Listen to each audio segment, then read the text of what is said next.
ఇదిగో మస్తాన్ సాహిబు, నీ గడ్డం చూస్తుంటే కాశ్మీర్ లాగా ముద్దొచ్చేస్తుందయ్యా. మీసం మాత్రం మొలగ చెట్టుకు పట్టిన గొంగళ పురుగులాగా ఉందరా. నువ్వు ఎప్పుడు అంతే మరి డీప్ గా వెళ్ళిపోతావు. ఇదిగో గెలగచ్చుకెళ్ళి తల్లి. ఏంటిది మీ అమ్మాయి విసిరేసిన బిర్యానీ పళ్ళెలా గిరగిరా తిరుగుద్దేంటి అన్నట్టు నీకు చెప్పలేదు కదూ. మా ఆవిడ నిండు గర్భిణీగా ఉన్నప్పుడు ఆకాశంలో ఎగిరే ఫ్లయింగ్ సాసర్ చూసింది. దాని ఎఫెక్ట్ తో ఇది పుట్టడమే తిరుగుతూ పుట్టేసింది. కాదు, నీ బుర్రలో తిరుగుతున్న ఎదవ ఆలోచనల ఎఫెక్టే ఈ తిరుగుడు. నువ్వు మళ్ళీ డీప్ గా వెళ్ళిపోతున్నావు. అమ్మాయి టిఫిని ఎట్టుకొచ్చింది. మొక్కలుగా కోసి సాగదీసి అల్లుడికి నోట్లో ఎట్టుద్ది. ముందు కమ్ములకి పెడతానన్నా. ముందు అల్లుడికి పూరి ఎట్టు, మిగిలిన బజ్జీ మొక్క అడిగి ఎడుదు గాని. ఎక్కడా అల్లుడు గారు? అల్లుడు గారు ఏ గది?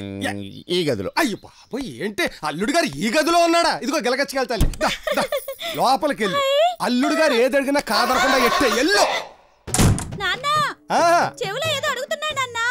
ఏది అడిగినా కాదనకుండా ఎట్టే, ఇబ్బంది ఎట్టుకో.